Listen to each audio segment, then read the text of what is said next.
Bismillahirrahmanirrahim. Assalamualaikum warahmatullahi wabarakatuh. Perkenalkan nama saya Muhammad Iqbal Adi Putra dengan NIM terakhir 199. Di sini saya akan menjelaskan tentang rencana pembangunan jangka menengah daerah Kabupaten Kota Waringin Barat.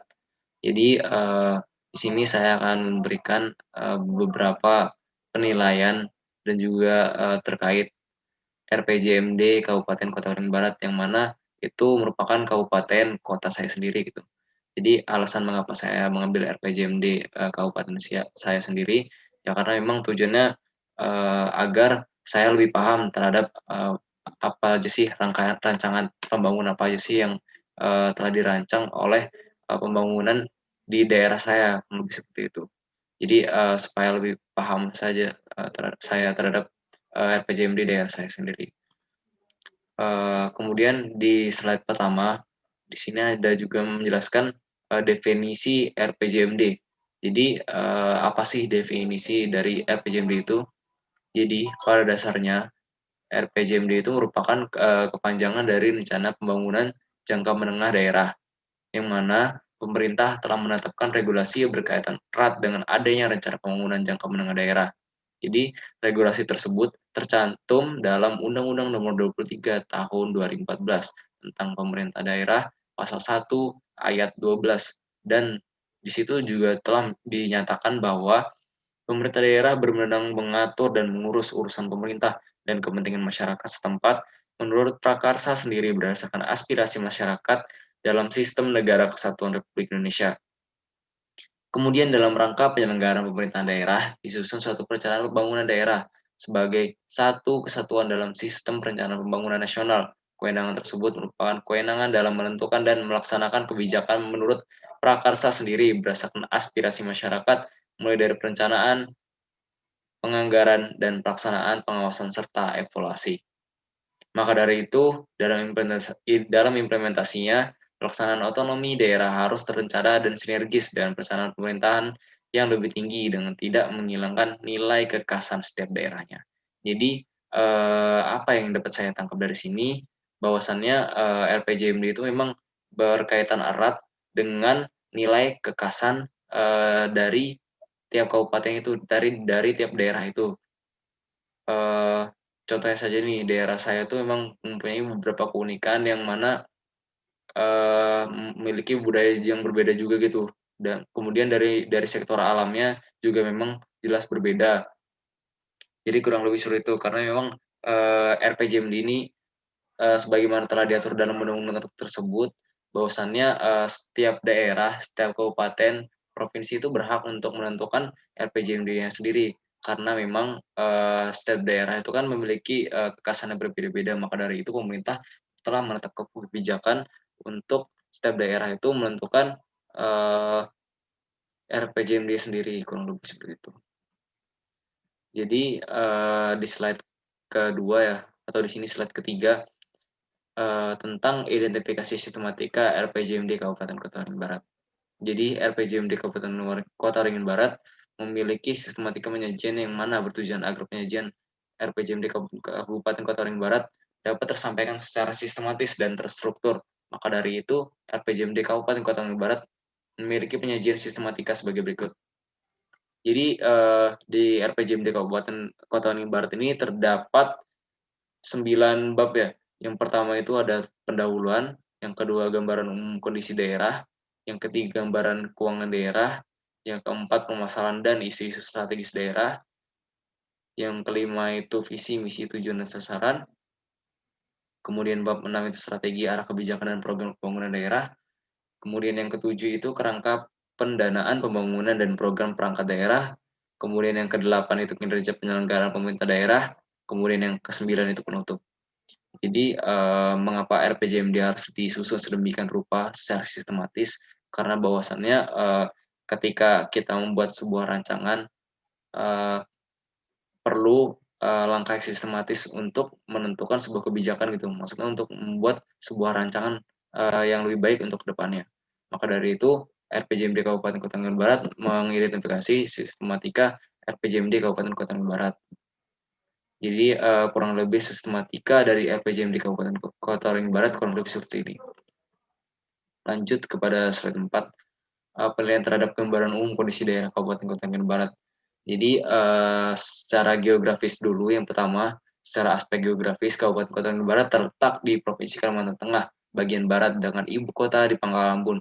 Luas wilayah Kabupaten Kota Waringin Barat tercatat 10.759 km persegi atau 6,2% dari luas wilayah Provinsi Kalimantan Tengah. Dan juga Kabupaten Kota Waringin Barat terdiri dari 6 kecamatan yang terdiri dari Kota Waringin Lama, Arus Selatan, Kumai, Pangkalan Banteng, Pangkalan Lada, dan Arus Utara. Jadi terkait aspek geografis, di sini sudah tercatat secara jelas bahwasannya luas wilayah Kabupaten Kota Waringin Barat termasuk wilayah yang cukup luas.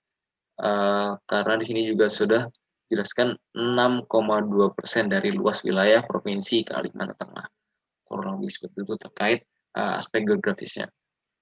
Kemudian dalam aspek demografinya, jumlah penduduk Kabupaten Kota Waringin Barat pada tahun 2016 sebesar 286.714 jiwa. Angka ini juga berarti secara proporsional jumlah penduduk Kabupaten Kota Waringin Barat sebesar 11,05%, atau yang dalam artian 11,5% dari jumlah penduduk Provinsi Kalimantan Tengah sebanyak 2.439.858 jiwa, atau juga terbesar ketiga setelah Kabupaten Kota Waringin Timur dan Kabupaten Kapuas. Rata-rata kepadatan penduduk Kabupaten Kota Waringin Barat akhir tahun 2016 sebesar 27 jiwa per kilometer persegi.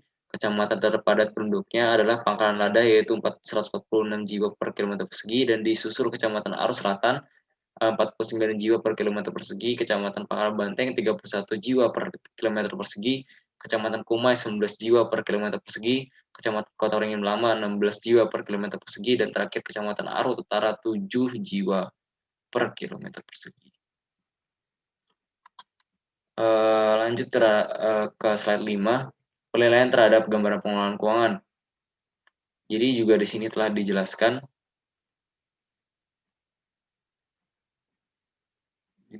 bahwasannya analisis pengelolaan keuangan daerah pada dasarnya dimaksudkan untuk menghasilkan gambaran tentang kapasitas atau kemampuan keuangan daerah dalam mendanai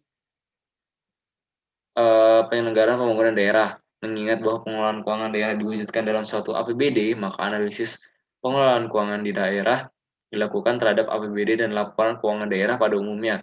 Untuk kebutuhan itu dibutuhkan realisasi kinerja keuangan daerah sekurang-kurangnya 5 tahun sebelumnya. Gambaran keuangan daerah dimaksudkan untuk menjelaskan kinerja pengelolaan keuangan di masa lalu, perilaku data informasi pertanggungjawaban keuangan daerah, dan bagaimana proyeksi ketersediaan dana pembangunan pada masa 5 tahun mendatang. Keuangan daerah adalah semua hak dan kewajiban daerah dalam rangka penyelenggaraan pemerintah daerah yang dapat dinilai dengan uang termasuk di dalamnya. Segala bentuk kekayaan yang berhubungan dengan hak dan kewajiban daerah tersebut, sumber-sumber penerimaan keuangan daerah yang mumpuni akan sangat menentukan kelangsungan pelaksanaan kegiatan yang sudah ditetapkan oleh pemerintah daerah. Sedangkan pengelolaan keuangan daerah adalah keseluruhan kegiatan yang meliputi perencanaan, pelaksanaan, penatausahaan, pelaporan, pertanggungjawaban, dan pengawasan keuangan daerah yang sebagaimana telah diatur dalam Peraturan Menteri Dalam Negeri Nomor 13 Tahun 2006.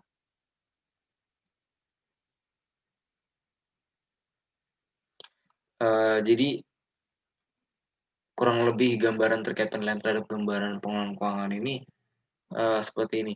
Jadi memang untuk menentukan dan untuk mengelola keuangan dalam RPJMD Kabupaten Kota Waringin Barat itu sudah disiapkan sekurang-kurangnya 5 tahun sebelum perencanaan pembangunan untuk kedepannya.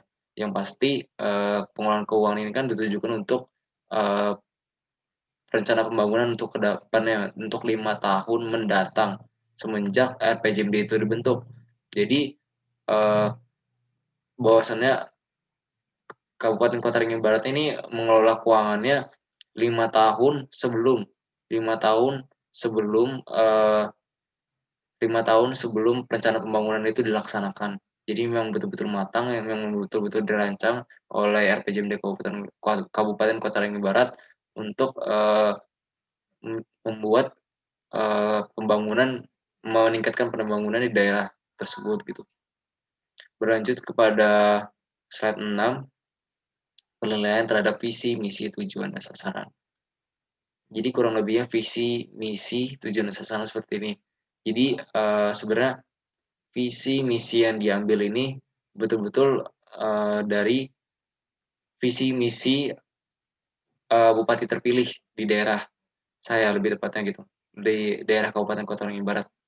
Jadi apa yang diambil dari rancangan pembangunan jangka menengah daerah ini RPJMD Kabupaten Kota Tangerang Barat, kurang lebihnya konsepnya itu diambil dari visi misi yang mana telah disampaikan oleh bupati terpilih gitu. Jadi ketika ketika daerah ingin menentukan RPJMD, memang betul-betul di situ disusun dengan sedemikian rupa dengan visi misi sesuai dengan visi misi yang disampaikan oleh bupati, kurang lebih seperti itu. Dan kemudian tujuan dan sasarannya, kesesuaian visi misi dan tujuan sasaran dalam RPJMD ini menjadi tuntutan yang perlu diperhatikan konsisten penjabaran visi dan misi dan tujuan sasaran menentukan efektivitas pembangunan daerah sesuai dengan amanat pembangunan yang tertuang dalam visi dan misi bupati terpilih. Jadi memang visi misi tujuan dan sasaran dari bupati terpilih itu kurang lebihnya ya lebih tepatnya untuk pembangunan daerah pertama, yang kedua untuk memajukan masyarakat, meningkatkan perekonomian dan sebagainya macamnya, kurang lebih seperti itu. Ada beberapa kegiatan yang memang telah tersusun rapi di RPJMD. Kemudian lanjut kepada slide 7, penilaian terhadap keruntutan strategi program dan kegiatan.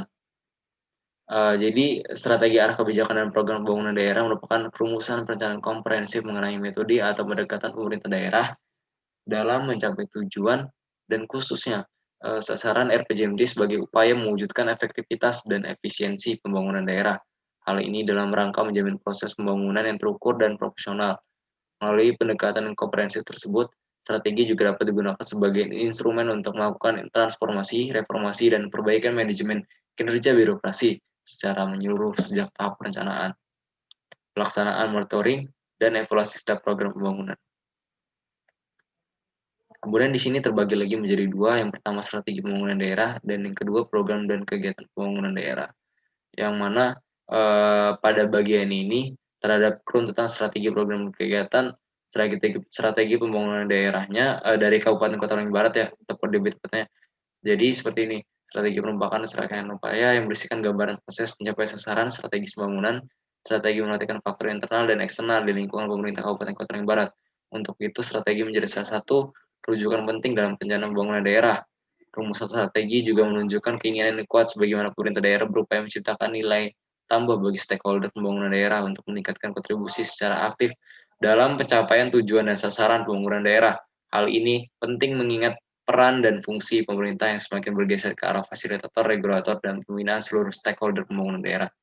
Jadi lebih tepatnya strategi pembangunan daerah ini lebih terfokus kepada internal dan eksternal pemerintahan itu sendiri, yang mana internal itu lebih tepatnya juga memang harus dikembangkan untuk terkait pembangunan dan sebagainya macamnya, lebih tepatnya kepada dinas-dinas sebagainya macamnya.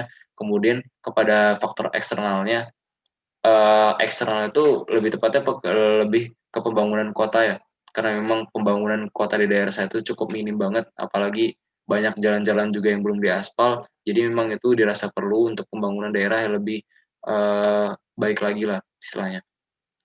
Jadi lanjut kepada bagian ke B, yang kedua, program dan kegiatan pembangunan daerah. Langkah selanjutnya adalah merumuskan program prioritas pembangunan daerah. Tahap ini sangat penting dalam perumusan RPJMD, karena hasil dari perumusan program pembangunan daerah menghasilkan rencana pembangunan yang konkret dalam bentuk program prioritas. Urgensi lain adalah juga karena perumusan program prioritas pembangunan daerah adalah inti dari perencanaan strategi itu sendiri, yang paling tidak mampu merefleksikan tujuan strategis bupati terpilih dalam 5 tahun. Suatu program prioritas pembangunan daerah merupakan sekumpulan program yang secara khusus berhubungan dengan janji-janji kampanye bupati terpilih. Jadi kurang lebih seperti itu. Berlanjut kepada slide ke-8, yaitu slide penutup. Jadi pada dasarnya RPJMD Kabupaten Kota Tangerang Barat tahun yang mana terbentuk pada tahun 2017 sampai 2022 nanti merupakan dokumen yang menjadi acuan bagi pembangunan Kabupaten Kota Tangerang Barat untuk 5 tahun ke depan atau 5 tahun yang akan datang kemudian. Dokumen RPJMD Kabupaten Kota Tangerang Barat ini akan menjadi dokumen yang menerjemahkan cita-cita kepala daerah terpilih yang dituangkan dalam visi dan misi, yang mana kemudian itu akan menjadi konsep dasar dari RPJMD Kabupaten Kota Tangerang Barat ini. Keterpaduan langkah dalam mencapai tujuan, upaya-upaya yang akan dilakukan, serta penentuan keterlibatan berbagai pihak serta pemangku kepentingan dijabarkan dalam dokumen RPJMD ini. Sebagaimana telah dijelaskan tadi, memang di situ juga sudah dijelaskan terkait kepentingan-kepentingan yang telah dijabarkan dalam dokumen RPJMD tersebut. Kemudian, dokumen RPJMD Kabupaten Kota Tangerang Barat dari tahun 2017 sampai 2022 nanti menjadi panduan dalam merencanakan dan mewujudkan pembangunan yang dijabarkan dalam dokumen perencanaan 1 tahun, yaitu Rencana Kerja Pembangunan Daerah (RKPD) untuk 2017 hingga tahun 2022. Setelah berakhir RPJMD Kabupaten Kota Tangerang Barat, perlu disusun RPJMD Kabupaten Kota Tangerang Barat selanjutnya. Jadi memang RPJMD ini memang terfokus, memang telah ditetapkan juga dari kebijakan pemerintah untuk 5 tahun masa periode bupati terpilih, kurang lebih seperti itu, dari 2017 sampai 2022. Mungkin sekian saja yang dapat saya sampaikan. Terima kasih. Mohon maaf jika ada salah kata, karena keburukan itu hanya datang dari saya dan kebaikan itu hanya datang dari Allah Subhanahu wa Ta'ala. Terima kasih. Mungkin itu saja, sekian dari saya. Wassalamualaikum warahmatullahi wabarakatuh.